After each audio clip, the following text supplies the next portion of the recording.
आइए आज हम बात करते हैं प्रियांस की। सामान्यतः हम प्रोटीन को बॉडी बिल्डर के नाम से जानते हैं, लेकिन प्रोटीन ही अगर इन्फेक्शियस एजेंट के रूप में कार्य करने लगे तो कितनी आश्चर्य की बात है। तो इसकी खोज कैसे हुई, ये कैसे वायरस से समानता रखता है और किस तरह से हमारा प्रोटीन जो है इन्फेक्शियस एजेंट के रूप में कन्वर्ट हो जाता है, इसकी खोज किसने की, आइए इसे हम देखते हैं और किस तरह की डिजीजेस एनिमल्स के केसेस में आती हैं उसे समझने की कोशिश करते हैं। देखिए प्रियांस, ये प्रियांस जो शब्द है ये संक्रामक प्रोटीन होते हैं, संक्रामक प्रोटीन होते हैं। तो इस पी शब्द से हम क्या क्या याद कर सकते हैं। पी से हमारा हो जाएगा प्रोटीन, इसमें न्यूक्लिक एसिड नहीं होता। पी से ही हम याद करेंगे स्टैनले प्रूसनर,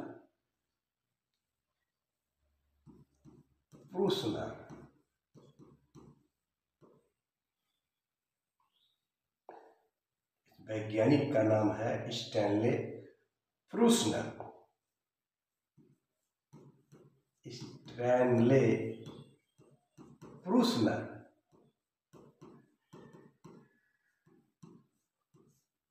पी से हम याद करेंगे 1985 में। पी से हम याद करेंगे पागलपन, यानी यह गाय में और मनुष्यों में पागलपन का कारण भी बनता है। होता क्या है, प्रूसनर साहब ने देखा क्या 1885 में कि मनुष्य के केस में हमारा ये 20 जो क्रोमोसोम है, जो गुणसूत्र है, जो उस पे एक जीन पाया गया जिसे हम PRP यानी प्रोटीएस रेजिस्टेंट प्रोटीन के नाम से जानते हैं। हालांकि इसे प्रियान प्रोटीन के नाम से भी लिखा जाता है। होता क्या है, जनरली यह न्यूरॉन की सतह पे ये प्रोटीन अपना कार्य करता है, यानी अल्फा हेलिकल प्रोटीन होता है।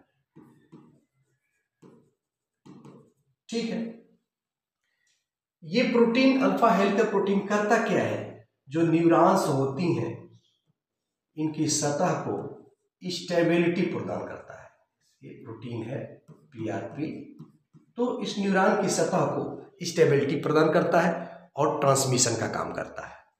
लेकिन होता क्या है, जब इसमें म्यूटेशन हो जाता है, इस PRP में म्यूटेशन हो जाए तो म्यूटेशन होने की वजह से ये बीटा प्रोटीन में कन्वर्ट हो जाती हैं। ये बीटा प्रोटीन में कन्वर्ट हो जाती हैं और इनका शेप जो है डिस्टर्ब हो जाता है और यहाँ से निकल करके ये साइटोप्लाज्म में चली जाती है।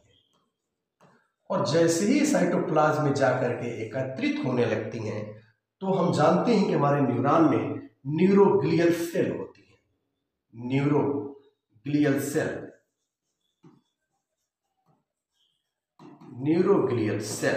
ये न्यूरोग्लियल सेल जो है देखती हैं कि इस साइटोप्लाज्म में कुछ एक्युमुलेट हो रहा है, तो ये फैगोसिटिक इन नेचर हो जाती हैं। फैगोसिटिक हो जाती हैं तो ये इसको फैगोसिटिक इन नेचर होने की वजह से ये इसको खाना शुरू कर देती हैं, जिसके वजह से न्यूरॉन्स डिस्टर्ब हो जाते हैं, वो स्पॉन्जी फॉर्म में आ जाते हैं और यह बीमारी जो है उत्पन्न हो जाती है इस प्रोटीन के कारण। यह प्रोटीन जो है संक्रामक प्रोटीन में कन्वर्ट हो जाता है और बड़ी मार्के की बात है, इसमें हीट का यानी उष्मा अगर इसको हम देते हैं या अल्ट्रावायलेट रेज लेते हैं, यूवी रेज लेते हैं, तो भी ये डिस्ट्रॉय नहीं होते हैं। और हम देख रहे हैं कि पीआरपी ये प्रोटीएज रेजिस्टेंट प्रोटीन हो जाते हैं, यानी किसी भी प्रोटीएज एंजाइम जो प्रोटीन को पचाने के लिए जिम्मेदार है उससे इसका पाचन नहीं हो पाता है और ये डिसऑर्डर उत्पन्न हो जाता है। तो इस तरह से हम देखते हैं कि प्रियांस जो है संक्रामक प्रोटीन होते हैं, यानी इसमें न्यूक्लिक एसिड नहीं पाया जाता है और ये संक्रमण का कारण बनते हैं, जिसकी खोज जो है स्टैनले प्रूस्नर साहब ने किया। इसीलिए इनको फिजियोलॉजी एंड मेडिसिन में इन्हें इस महान कार्य के लिए 1987 में नोबेल प्राइज भी दिया गया। ठीक है, तो इन्होंने देखा क्या कि कई तरह की बीमारियां जो है एनिमल के केसेस में आती हैं।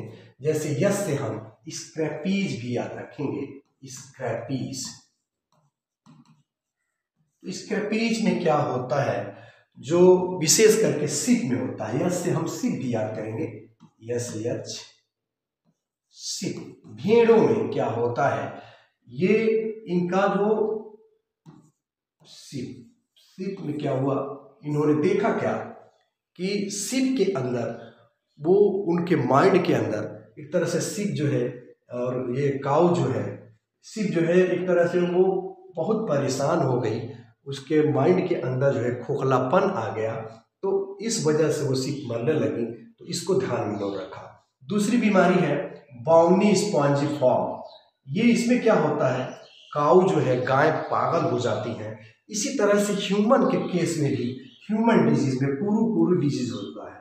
ये क्या होता है, न्यू गिनी में क्या होता है, एक फ्यूनरल जो है रिचुअल में तो एक शांत संस्कार की भावना पाई जाती है। इसमें व्यक्ति क्या करता है, जब यह बीमारी हो जाती है तो हंसता है और हंसते हंसते उसकी मौत हो जाती है। तो प्रूस्नर साहब ने देखा क्या कि इसमें कैनाबॉलिज्म की घटना, इनमें कैनाबॉलिज्म हम जानते हैं कि एक नॉर्मल सी प्रोसेस है जो एनिमल में पाई जाती है। नियर अबाउट 1500 जातियों में आप देखेंगे कि यानी कैनाबॉलिज्म का मतलब अपने ही स्पीसीज को खा जाना। तो इसमें मनुष्य में क्या होता है, ये कुरू जो डिजीज है, ये न्यू गिनी में जो जनजातियां हैं उनमें अपने ही लोगों को खा जाने की प्रथा है, यानी फ्यूनरल से पहले उनके माइंड को खा जाना। और इसमें क्या होता है, उनके माइंड के अंदर की जो सेल होती हैं वो जब डिजेनरेट होने लगती हैं, तो ये जो जैसे फाइब्रोसिटिक नेचर न्यूरोग्लियल सेल की होती है उसको डिजेनरेट कर देती हैं, जिसकी वजह से वो स्पॉन्जी हो जाता है। और स्पॉन्जी होने के कारण ये आदमी पागल हो जाता है, एक तरह से हंसता है, हंसते हंसते इसकी मौत हो जाती है। तो कैनाबॉलिज्म की घटना जो है इस बीमारी की वजह से शुरू होती है। इसी तरह से अल्जीमियर नाम की बीमारी भी है इंसानों में देखी गई है। और FFI यानी फीटल फ्यूनिलियल इंसोम्निया हो जाती है। और इसी तरह से जैकब लाइक यानी जो स्पॉन्जिफॉर्म जो है ब्रेन में स्पॉन्जिफॉर्म संरचनाएं आ जाती हैं। तो ये सारी डिजीजेज